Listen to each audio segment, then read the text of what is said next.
Mesdames et messieurs, prochainement en Égypte, le diplôme universitaire sera acquis en moins d'années scolaires, comme partout dans le monde et en Égypte, dans les différentes universités privées. Ce nouveau système n'est pas une invention puisqu'il est déjà appliqué partout dans le monde. Nous avons le plaisir d'avoir actuellement avec nous en ligne Dr Sahar Talat, spécialiste des médias numériques qui va nous jeter la lumière sur ce sujet. Bonjour Dr Sahar Talat. Bonjour. Bonjour. Tout d'abord, veuillez nous jeter la lumière sur ce système appliqué dans le monde et en quoi diffère-t-il d'une autre?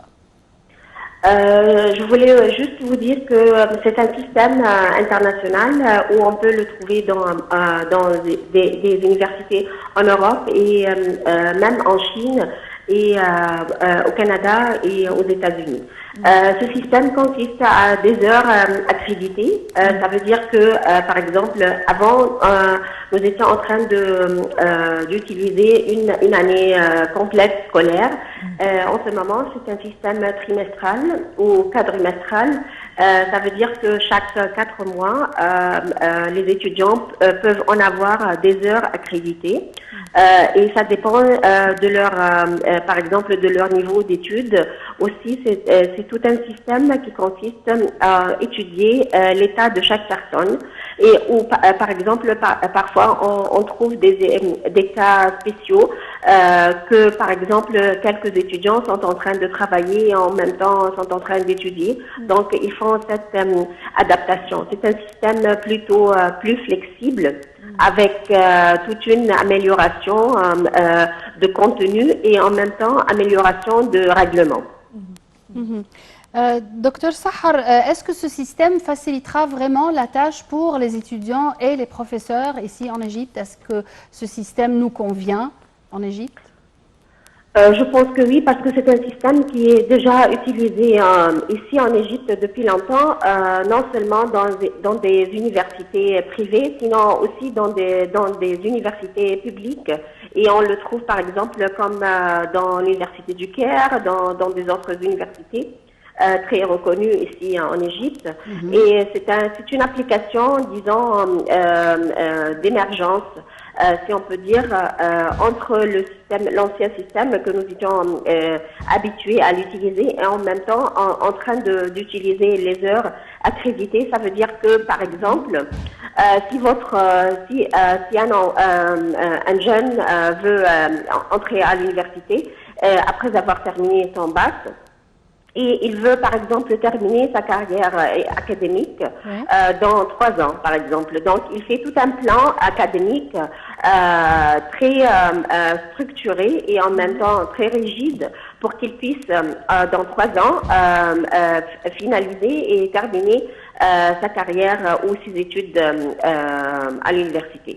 Pourtant, on a aussi d'autres cas que, par exemple, il y a des étudiants qui préfèrent en avoir chaque trimestre ou chaque 4 trimestres 2 modules ou 3 modules, ça veut dire 3 cours ou 4 cours, et ça veut dire avec ça, il est en train ou elle est en train de calculer qu'au lieu de terminer ses études universitaires dans 3 ans, ça peut durer jusqu'à 4 ans, 4 ans et demi.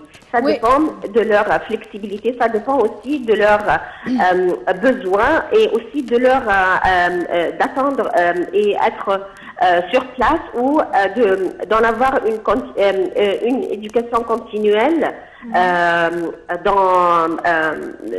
selon les années et selon les trimestres. Oui, mais jusqu'à maintenant, on a dans les universités qui appliquent déjà ce système, c'est le même curriculum, mais pour des étudiants, ils payent plus pour avoir ce système de credit hours, comme on dit ici en Égypte. Est-ce que ça veut dire que après l'application de ce système dans toutes les universités, ça veut dire qu'on va payer plus pour tous les étudiants? Je pense que non. Dans les universités publiques, il y aura une. Je pense. Je ne suis pas sûre parce que jusqu'à maintenant tous les détails du règlement n'est pas sorti. Donc on peut pas décider. Mais je sais bien que l'éducation universitaire par la constitution égyptienne. C'est une éducation, et surtout la publique, elle est une éducation gratuite ou semi-gratuite, Oui. si on peut dire ça. Oui. Et pour payer des extras, donc il faut en avoir une spécialisation, disons que, ou même un but de l'étudiant qu'il veut ou elle veut poursuivre leurs études dans un système, disons, très rapide. Et donc ça, je pense, je suis pas sûre jusqu'à Oui. maintenant parce que j'ai pas lu le règlement, les nouveaux règlements qui sont sortis, et en même temps ils sont en train d'étudier ces points spécifiques que vous êtes en train de demander maintenant, parce que je sais bien que l'étude publique, tous les études publiques sont des études avec très peu, disons, de paiement. Donc peut-être avec ce système, il y aura un nouveau système de paiement, peut-être. Peut-être il y aura une opportunité aussi de payer les études, disons, à crédit, comme dans tout le monde entier. Il y a des banques qui sont en train de donner, et même dans les universités, les universités sont en train de donner des bourses gratuites à plusieurs étudiants, surtout les étudiants qui ont eu des bonnes notes. disons, des notes très élevées dans leur bac, et quand ils sont en train de rentrer à l'université, donc c'est un point de plus pour en obtenir ces bourses. Et je pense aussi peut-être ils peuvent demander, s'ils n'ont pas les moyens d'en avoir, par exemple, une spécialité très rare comme les géophysiques, ou parfois il y a des spécialisations que les étudiants ont besoin de payer peut-être assez plus. Donc, en ce cas, ils peuvent demander une bourse, ou ils peuvent demander, disons, un plan de crédit à l'université ou à la banque qui travaille dans chaque université. Docteur Sahar, selon vous, quand est-ce prévu l'aval du Conseil des ministres vis-à-vis de cette décision et également l'amendement des lois concernant les universités? Croyez-vous que ça serait avant l'année universitaire prochaine 2021-2022? Peut-être pour ce système, peut-être il peut être en marche pour les étudiants qui sont en train de rentrer en première année.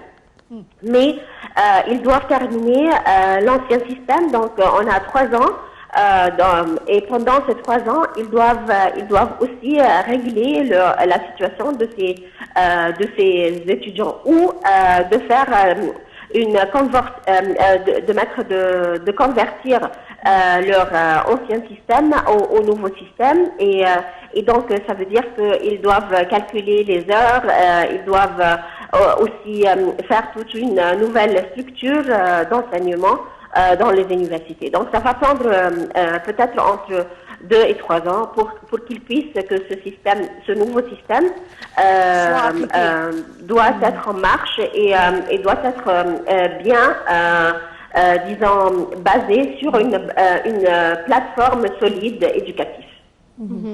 On souffre depuis plusieurs années avec nos enfants, avec les jeunes égyptiens en particulier.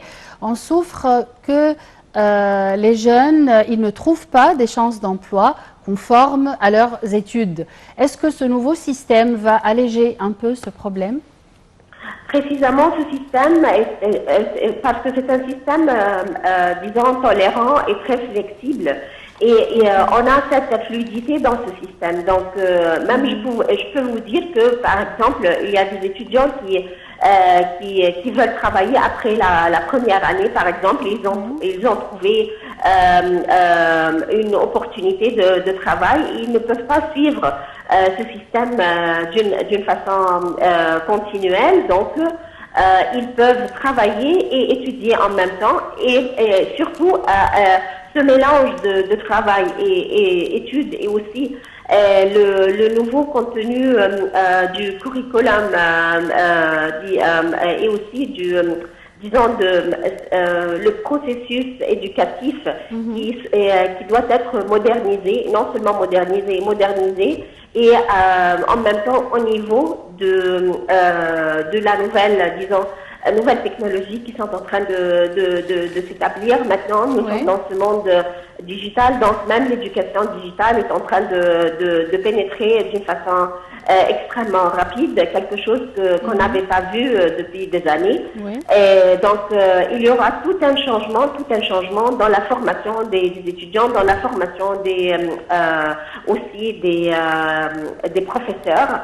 Et je pense aussi que maintenant le ministère d'éducation est en train maintenant de faire, non seulement au niveau universitaire, mais aussi au niveau scolaire, que on a besoin d'une nouvelle formation des enseignants, parce que les enseignants maintenant doivent être, disons, mis en même ligne avec toute la demande du marché de travail. Comment on doit créer maintenant des nouveaux métiers, surtout parce que, comme vous savez, que le Covid-19 a changé la mentalité de tout le processus et toute la stratégie éducative qu'on avait depuis longtemps. Donc, nous sommes si on peut dire, nous sommes maintenant en transition. Entre tout le système ou le bagage éducatif ancien qu'on avait et avec les défis qu'on a en ce moment au niveau de travail, au niveau de recherche de travail, au niveau de création de nouveaux postes de travail, et en même temps au niveau de créer des nouveaux, curriculums, pour les étudiants et en même temps pour les enseignants, pour qu'ils puissent en avoir, à tenir et arriver à créer un nouveau environnement d'éducation qui soit complètement différent, basé sur la nécessité que la population a besoin, surtout que les jeunes ont besoin maintenant. Oui. Vous savez que les étudiants peuvent travailler en ce moment, même ils peuvent commencer à travailler en utilisant les emplois sur Internet. Nous Même vous remercions si vous avez infiniment. 16 ans, 14 ans, 15 ans, donc même avant l'université, ils peuvent commencer à travailler. également. Mais il faut régler tout le processus maintenant. Nous vous remercions infiniment, Dr Sahar Talat, spécialiste des médias numériques, pour ces explications. Nous arrivons à la fin de cette édition. Merci, Yara. Merci, Jihen. Et avec cet air optimiste sur l'éducation en Égypte, nous vous remercions d'avoir été des nôtres aujourd'hui et à la prochaine.